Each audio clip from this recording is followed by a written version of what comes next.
Well, it's just hard.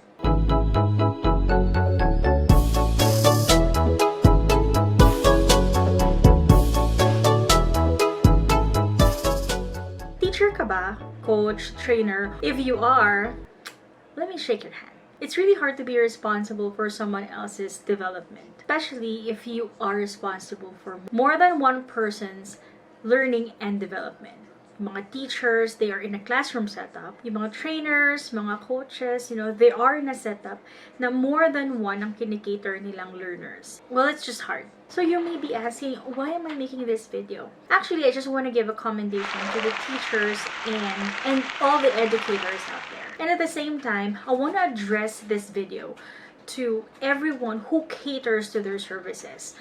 Mga learners, students, parents. What they do isn't easy. Trying to adapt to different learning styles, trying to adapt to each and everyone's needs is not an easy thing to do. So in any case, you guys find yourself in a situation that medyo hindi mo gusto yung ginagawa ng educator mo, ng trainer mo, or ng teacher mo, here are some tips on how you can effectively resolve that conflict. Tip number 1, initiate dialogue. It means that you go to the person that you felt wronged you. So you go to teacher, you go to your trainer and say, hey, this is how I feel. So when you want to start a dialogue, you have to make sure that you have everything that you need, and that would be factual data. So when you go to your trainer or your teacher, you tell them, hey teacher, hey trainer, on this day, January 4th, this is what happened and this is what you did. In this way, everything that you would talk about is stating facts. It is very important for you to equip yourself with factual data, because addressing an issue based on your emotions would open up a heated argument, and of course we don't want that. Second tip is to actively listen. When you say actively listen, it means that you are listening because you want to understand versus listening because you want to respond.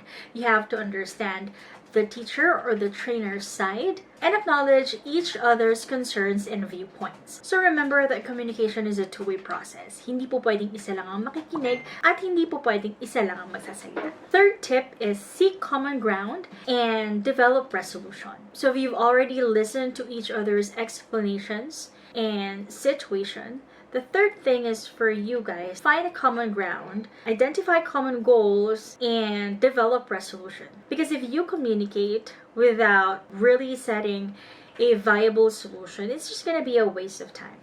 Always remember to observe, make sense before you react. So action number 5 would be agreeing on action steps. After you've talked about the situation, identified opportunities, you've already wrote down resolutions, then what would be the next step moving forward? Will there be follow-up meetings? What are the things that each individual would need to do so that you guys can make sure that whatever bad experience that happened won't happen again?